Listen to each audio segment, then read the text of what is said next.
They didn't bother blindfolding him. Eli Mercer figured that was part of the insult. The Threxians were tall, cold-blooded bastards who wore arrogance like armor. Their ship, the Kural'Zun, reeked of scorched metal and sulfur. It groaned with the mechanical fatigue of a dying beast, its lights flickering like the last thoughts of something ancient and unwilling to admit it was dying. Eli was shoved into the engine room with a sneer and a hiss. "Let the monkey play in the ruins," one guard muttered in guttural common. His translation implant stuttered but got the point across. The door sealed behind him with a hydraulic hiss. Silence. Heat. A low hum, interrupted by the crackle of failing energy conduits. The room looked like a throat, long, ribbed walls pulsing with dying life. The core was encased in thick glass, spiderwebbed with fractures and leaking blue vapor. That wasn't just steam. That was core plasma venting. He stepped forward. No tools. No interface access. Not even a diagnostic console. They'd stripped him bare, down to the stitching in his sleeves. Somewhere on this oversized lizard ship, his toolkit was probably being dissected for laughs. Plasma welder, nanobinder, omni driver, gone. But in his jumpsuit pocket, they missed one thing. A spoon. Standard issue, cafeteria-grade steel. Bent from use. Dull from too many rehydrated stew rations. He held it up, inspected its curve, and smiled. "Let's see if you can still save a life, sweetheart." He approached the core. The readings weren't visible, just the steady pulse of power spikes and the high-pitched whine of failing stabilizers. But Eli had done this long enough to recognize patterns. The hum was off rhythm. Every fourth beat stuttered. That meant a fractured stabilizer coil. Probably coil B or C. He ran his hand along the nearest panel. Warm. Too warm. He pressed his ear to the metal. Thrum. Pulse. Then, clunk. Yup. Coil C. He found a narrow maintenance hatch, half-welded shut. Without tools, it should have been untouchable. He wedged the spoon into the edge and twisted. It took effort, more than a minute, but eventually the metal groaned and gave way, revealing a tight shaft barely wide enough for his shoulders. He crawled in. Inside, the air was hotter. Thinner. He could feel it clawing at his lungs. This chamber hadn't seen maintenance in months. Maybe years. Yellow coolant pooled around his knees. A burst line hissed in the far wall. His fingers brushed it, cold coolant sizzling against the superheated metal. He traced the leak back to a fractured compression seal. Perfect. He looked down at the spoon. Then back at the split seal. Using the friction edge of the hatch frame, he began scraping. Slowly, methodically, he ground the spoon down, forming a semi-sharp edge. Then he pressed it against the coolant line and began scoring a cross pattern across the crack, making the surface rough enough to hold something. He tore the inner lining from his jumpsuit collar, a tough, heat-resistant mesh, and folded it over the leak. He jammed the flattened spoon piece over it and used a loose thermal pipe clip to cinch it down tight. The leak slowed. Then stopped. Behind him, the hum steadied. He backed out of the shaft, hands covered in grime. His chest heaved from the heat. His head spun. Next, he muttered. A camera lens shifted behind tinted glass. He turned to it, held up the spoon. "Tell your commander he should have taken this too." High Executive Vroth Malkar stared at the surveillance feed, unmoving. His 3 hearts beat in syncopated tempo, a physiological trait of his species under stress. "This is not possible," he hissed. "He has no tools. No schematics. How does he know our systems?" The ship's chief engineer, Zartan, rubbed his scaled temples. "He doesn't. He's guessing. But he guesses, correctly. Guessing is not engineering." He patched a coolant leak. With a spoon. Vroth narrowed his eyes. "Keep him under watch.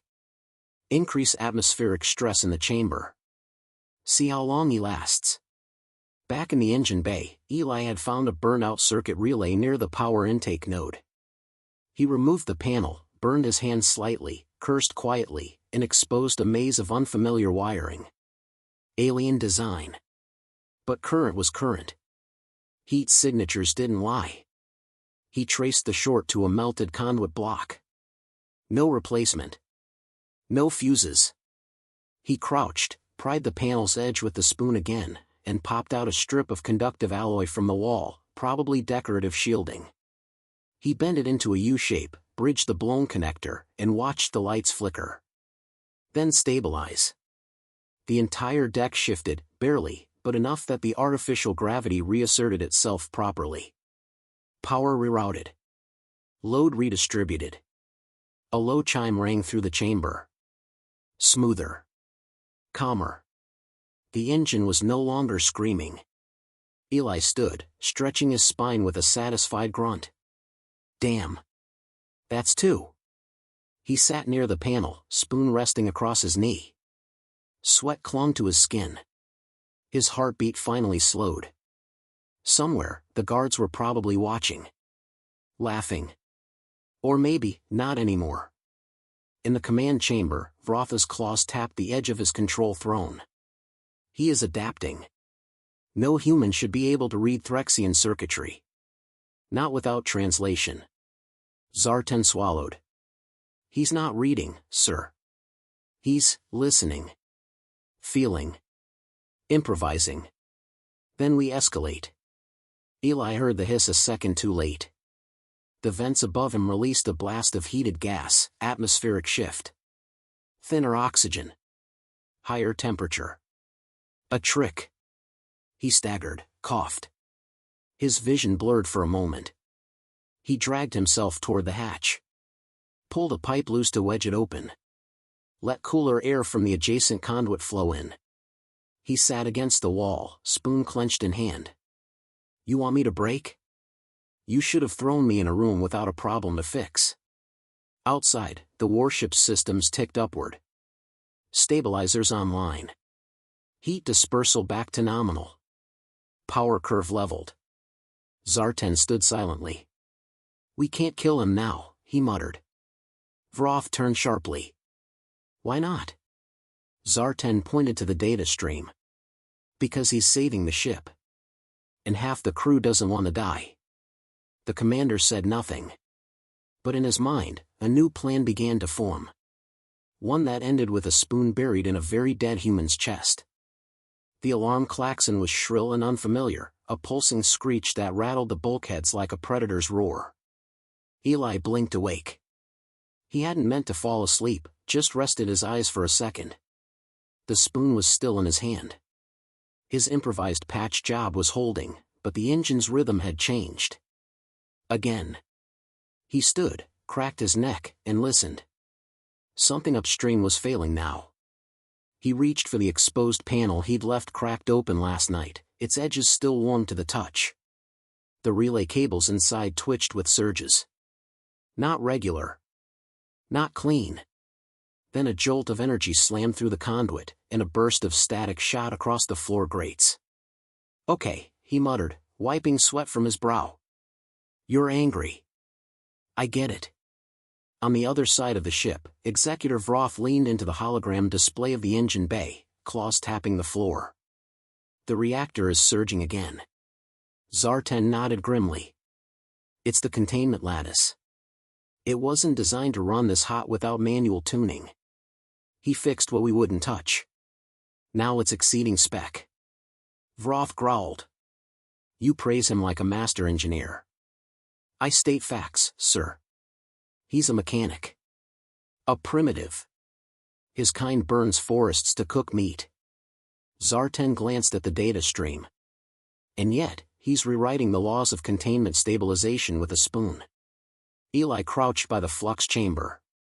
He could feel the temperature through his boots now. The ship was bleeding energy, some kind of warp sink had ruptured. He followed the buzz of failing capacitors until he found the pulse relay node, buried beneath a slotted control grid. The entire assembly was shaking. 3 pulse modulators. 1 dark. He pried the grid open using the spoon's edge, by now slightly jagged from use, and reached into the cavity. The burned-out node was still warm. Beyond repair. No way to bypass it with Threxian tech he didn't understand. So he didn't try. He stepped back, stared at the shape of the housing. Counted the pulses. Then grabbed the plating from the wall's corner again. He stripped out a copper-looking cable from a nearby light fixture, twisted it into a coiled loop, and jammed the makeshift inductor into the empty socket. Sparks danced across the surface. For a moment, the relay didn't respond. Then, click. All 3 modulators lit up. The hum steadied. Zartan's eyes widened. He just replaced a regulated pulse modulator, with a wire and decorative trim. Impossible, Vroth spat. Recorded, Zartan replied, bringing up the footage. Eli didn't celebrate. He sat down instead, focused, drawing a mental map of what was next. The warship wasn't just dying, it was rotting from inside. Overload loops. Leaky plasma seals. Warped stabilizers. Most of the systems had failed years ago. The only thing keeping the ship flying was fear and hierarchy. He stared up at the security lens and said, "You built this ship to intimidate. I'm rebuilding it to survive." Halfway through his next fix, Eli felt the hum of the door unlocking. The guards stepped inside, weapons holstered. Not exactly a peace offering, but not an execution team either. Behind them, a smaller, silver-scaled Threxian stepped forward. Thin, nervous. A junior officer. He cleared his throat, clicky and low. "Executor Vroth requests your assistance on the bridge." Eli narrowed his eyes. "That's a funny way of saying please." Silence. Eli stood. "Fine. But I'm bringing this." He lifted the spoon. The guards exchanged confused glances. No one objected. The bridge was colder, both in temperature and mood. Alien officers lined the chamber, watching Eli like he was a bomb someone forgot to disarm. Vroth sat atop a throne of coiled hydraulics and control routes, draped in ceremonial armor that hadn't been polished in years. He didn't stand. "You overstep," he said. "You called me," Eli replied. "You've tampered with critical systems without permission. They were failing. Still are. You risked destroying this vessel. You already did that. I'm just cleaning up the mess." Murmurs rippled through the crew. Vroth's jaw clenched. "You will advise our engineers. Nothing more." Eli folded his arms. "I work alone. You work under my command." Eli stepped forward, slow. "If I die, so does the ship. So no, you work with me." Vroth stood now, towering over him. "You threaten me?" "I'm stating terms." A long, tense silence. Then, "Leave him to his repairs," Vroth ordered coldly. "Let him sweat among his wires." Back in the engine bay, Eli was handed a set of alien tools. Surprisingly ergonomic. Sharp. Over-engineered. He pushed them aside and picked up the spoon again. One of the Threxian junior techs lingered behind, eyes full of quiet fascination. "You don't use our tools?" Eli smiled. "Yours are fancy. This one knows me." He handed the spoon to the tech, who turned it in his claws like it was a religious relic. "What is it?" "Trust." The warp shell began collapsing mid-cycle the next rotation. Magnetic field feedback. A ripple across the star's edge outside. The entire hull vibrated. One of the stabilizers sparked out, and a console near Eli exploded in a flash of white. Eli didn't flinch. He was already moving. "Shut the intake valves," he barked at the watching tech. "They're locked in override." "Then break the override." The tech hesitated. Eli grabbed a broken pipe, jammed it into the valve housing, and wrenched. The flow stopped. The vibration dulled. The hull groaned, but held. "Override broken," the tech whispered, amazed. Eli handed him the spoon. "Good.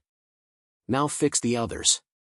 In the command chamber, Vroth watched the growing respect from his crew with a tight snarl. "They call him Fixer now." Zartan nodded.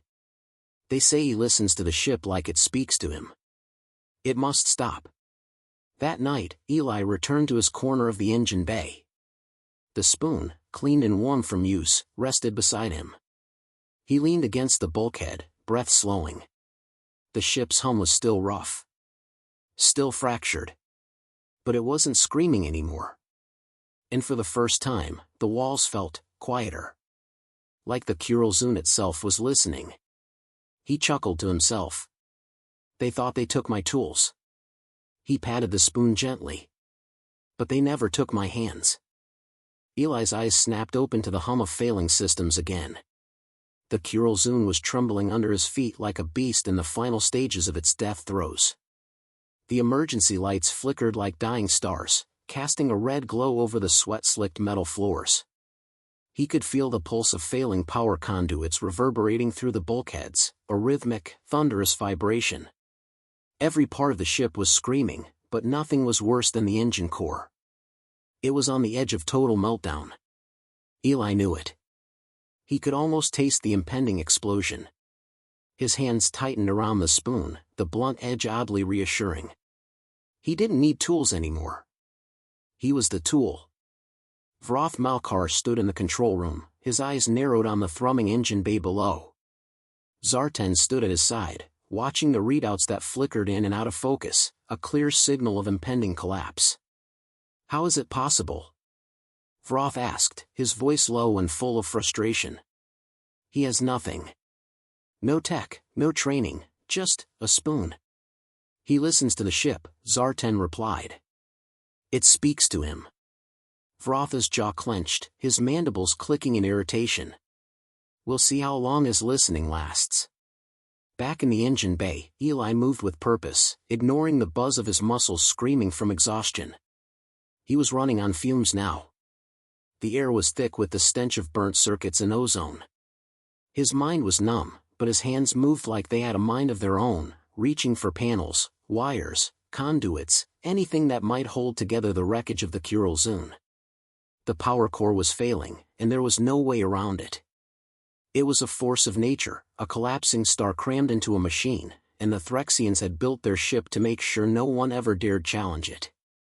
Eli wasn't trying to fix it. He was buying time. Time. He just needed a little more. A low rumble reverberated through the ship. Then, a sharp hiss sounded across the room as the stabilizers began to tear loose, and the ship lurched. "Not yet," Eli muttered, tightening his grip on the spoon. He was deep in the guts of the ship now, in the shadow of the central core, with every part of him screaming for a break. The lights flickered again, longer this time, plunging the room into brief darkness before they came back on, weaker. The ship's systems had been dying for decades, but now, Eli realized, they were finally giving up.